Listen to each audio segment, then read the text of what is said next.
Sally Yates. Sally Caroline Yates, née Quillian, born 1960, is an American lawyer. She served as a United States Attorney, later United States Deputy Attorney General, having been appointed to both positions by President Barack Obama, and later as acting United States Attorney General. Following the inauguration of Donald Trump and the departure of Attorney General Loretta Lynch on January 20, 2017, Yates served as acting Attorney General for 10 days. She was dismissed for insubordination by President Trump on January 30, after she instructed the Justice Department not to make legal arguments defending Executive Order 13,769, which temporarily banned the admission of refugees and barred travel from certain Muslim-majority countries, later to include North Korea, on the grounds that terrorists were using the U.S. refugee resettlement program to enter the country. The ban was politically labeled as a Muslim ban. Rather than defend it, Yates stated the order was neither defensible in court nor consistent with the Constitution. Though large portions of the order were initially blocked by federal courts, the Supreme Court ultimately upheld the revised version. Following her dismissal, Yates returned to private practice. Early life and education. Yates was born in Atlanta, Georgia, to John Kelly Quillian, 1930 to 1986, an attorney and judge who served as a judge on the Georgia Court of Appeals between 1966 and 1984, and his wife, Zara Mickey DeBugren Quillian, née Terrell, 1931 to 2012, an interior designer. Her grandmother had been one of the first women admitted to the Georgia bar. However, she was not hired as an attorney, instead working as a legal secretary for Yates's grandfather. Yates went to Dunwoody High School and attended the University of Georgia, receiving her Bachelor of Arts degree in journalism in 1982. In 1986, she earned a Juris Doctor degree from the University of Georgia School of Law, graduating magna cum laude. While in law school, Yates served as the executive editor of the Georgia Law Review. Career. In 1986, Yates was admitted to the State Bar of Georgia. From 1986 to 1989, Yates was an associate at the law firm King & Spalding in Atlanta, specializing in commercial litigation. In 1989, she was hired as Assistant U.S. Attorney by Bob Barr for the U.S. Attorney's Office for the Northern District of Georgia. Early in her career at the Department of Justice, Yates prosecuted a variety of types of cases including white-collar fraud and political corruption. In 1994, she became chief of the Fraud and Public Corruption Section. She was the lead prosecutor in the case of Eric Rudolph, who committed the Centennial Olympic Park bombing, a terrorist convicted for a series of anti-abortion and anti-gay bombings across the southern United States between 1996 and 1998, which killed 2 people and injured over 120 others. She rose to First Assistant U.S. Attorney in 2002 and to Acting U.S. Attorney in 2004. In the U.S. Attorney's Office she held leadership positions under both Republican and Democratic administrations. President Barack Obama nominated Yates to be U.S. Attorney in the Northern District of Georgia. She was confirmed by the Senate on March 10, 2010. Yates was the first woman to hold that position in the Northern District of Georgia. During her time as a U.S. Attorney, Yates was appointed by Attorney General Eric Holder to serve as Vice Chair of the Attorney General's Advisory Committee. Deputy Attorney General. On May 13, 2015, the United States Senate voted 84 to 12, for not voting, to confirm Yates as Deputy Attorney General of the United States, the second highest-ranking position in the Justice Department. During her confirmation hearing, when questioned by Senator Jeff Sessions if she would disobey a president's unlawful orders, she responded that she would have an obligation to follow the law and the Constitution, and to give independent legal advice to the president. She served under Attorney General Loretta Lynch, who took office shortly before Yates's confirmation. As Deputy Attorney General, Yates was responsible for the day-to-day operations of the Justice Department, which included approximately 113,000 employees. In 2015, she authored the policy, known as the Yates Memo, prioritizing the prosecution of executives for corporate crimes. During the final days of the Obama administration, she oversaw the review of 16,000 petitions for executive clemency, making recommendations to the President. Acting United States Attorney General. In January 2017, according to a Justice Department spokesman, Yates accepted a request from the incoming Trump administration to serve as acting Attorney General, beginning on January 20, 2017, and until the successor for Attorney General Lynch would be confirmed by the United States Senate. On January 5, 2017, Yates, together with then FBI Director James Comey, then CIA Director John Brennan, and then Director of National Intelligence James Clapper briefed Obama on Russia-related matters in the Oval Office. In subsequent days of the new presidency, Yates warned the Trump administration that National Security Advisor Michael Flynn had not been truthful about his contacts with Russia related to sanctions and that he was vulnerable to blackmail by Russian intelligence. Yates' warning was not immediately acted upon until it was leaked by a senior United States government official who unmasked Flynn during the last days of Obama administration to The Washington Post, which publicly reported her warning on February 13, 2017. Flynn resigned within hours.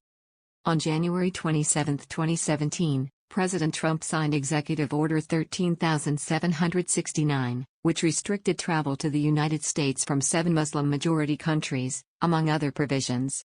While the executive order had been approved as to form and legality by the Department of Justice's legal counsel, Yates ordered the Justice Department not to defend the order because she believed the order to be unlawful.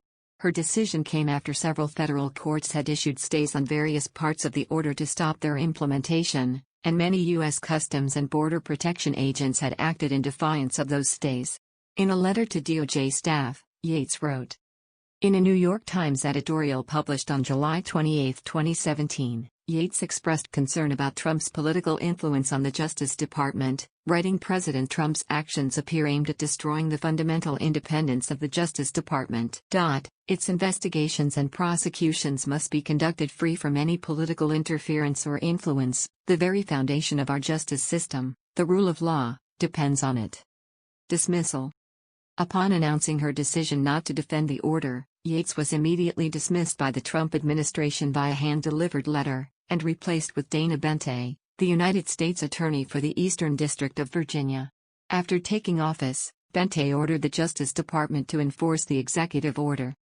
In a White House statement, Yates was said to have betrayed the Department of Justice by refusing to enforce a legal order designed to protect the citizens of the United States and to be an Obama administration appointee who is weak on borders and very weak on illegal immigration. Shortly thereafter, Acting Immigration and Customs Enforcement Director Daniel Ragsdale was demoted and replaced by Thomas Homan, with Ragsdale remaining as Deputy Director. Reactions. Some legal experts argued that Yates should have resigned, rather than directing the Justice Department not to defend the executive order, which Cato Institute scholar Josh Blackman called a textbook case of insubordination. A number of legal scholars praised Yates for standing up against what they perceived as an unconstitutional executive order. Many also believed the rhetoric of betrayal Trump used in his letter was unnecessarily incendiary. In response to her decision not to defend the order, former Attorney General Eric Holder tweeted that he trusted her judgment. Senate Minority Leader Chuck Schumer called Yates's actions a profile in courage. It was a brave act and a right act, while Representative John Conyers criticized the decision to fire her. If dedicated government officials deem directives to be unlawful and unconstitutional, he will simply fire them as if government is a reality show. Law professor Jonathan Adler said, however, that Yates did not claim she was convinced the order was unlawful, but only that it was not wise or just, and that he was not aware of any instance in which the Justice Department has refused to defend a presumptively lawful executive action on this basis. Adler argued that she should have resigned and publicly stated her reasons for doing so. It was reported that Yates considered and opted not to resign because she did not want to leave her successor facing the same question. The editors of National Review said her defiance of the executive order was inappropriate, since Yates was unelected and every official in the Justice Department knows, if one disagrees with the law one is called upon to apply, or the policy one is bound to enforce, one is free to resign.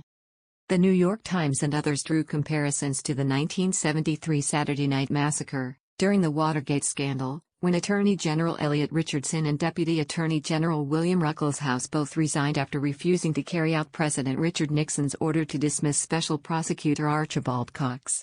By analogy, some cable networks began calling Yates's dismissal the Monday Night Massacre.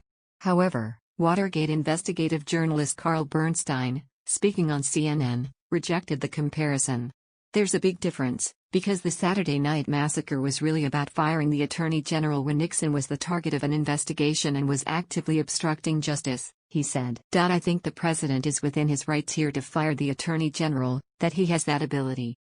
Representative Jackie Speier nominated Yates for the John F. Kennedy Profile and Courage Award. Georgia State Senator Elena Parent introduced a resolution commending Yates. Democratic Party operatives in Georgia began recruiting Yates to run for governor of Georgia in the 2018 election. Testimonies. House Intelligence Committee.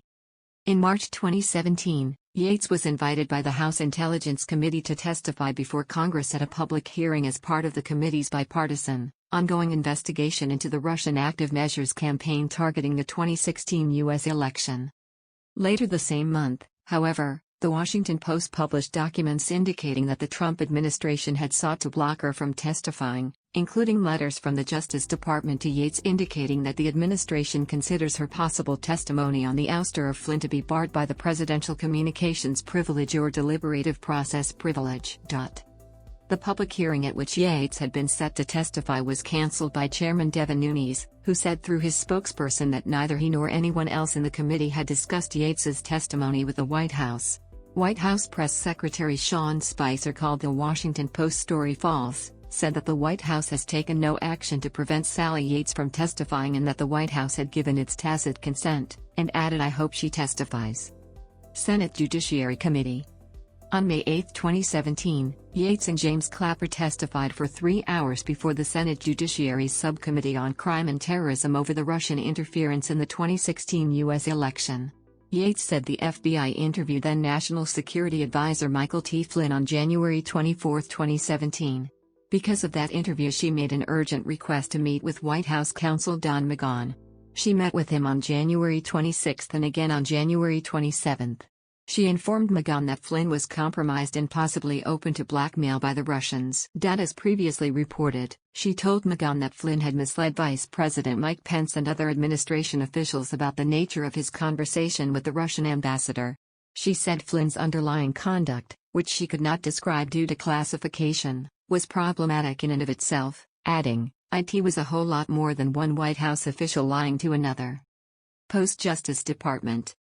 After leaving the Justice Department, Yates became a lecturer at Georgetown University Law Center and returned to Atlanta as a partner at the Atlanta-based international law firm King & Spalding, where she had worked 30 years earlier.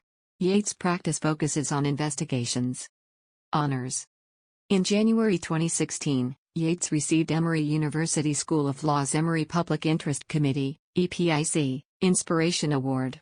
Following Yates's dismissal as acting Attorney General, Representative Jackie Speier nominated her for the John F. Kennedy Profile and Courage Award, and Georgia State Senator Elena Parent introduced a resolution commending Yates. In April 2017, Yates received the Mary Church Terrell Freedom and Justice Award during the Detroit NAACP's 62nd Annual Fight for Freedom Fund dinner. Personal life. Yates's husband, J. Comer Yates, is an executive director of the Atlanta Speech School. In 1994 and 1996, he unsuccessfully ran for Congress as a Democrat. The couple has 2 children, a daughter, Kelly Malone, and a son, James Quillian. Yates is a Democrat. At the Department of Justice, she served under both Democratic and Republican administrations, as a career civil servant. She was hired by Republican Bob Barr for her first DOJ position. When appointed Deputy Attorney General in 2014, Yates was described as well-regarded and non-political. Her appointment was praised by Georgia's 2 senators, both Republicans. After leaving the Justice Department, Democrats in Georgia sought to draft Yates as a candidate for governor in 2018. She declined to run. Yates has written and spoken about suicide prevention, discussing her father's struggles with depression and his suicide in 1986.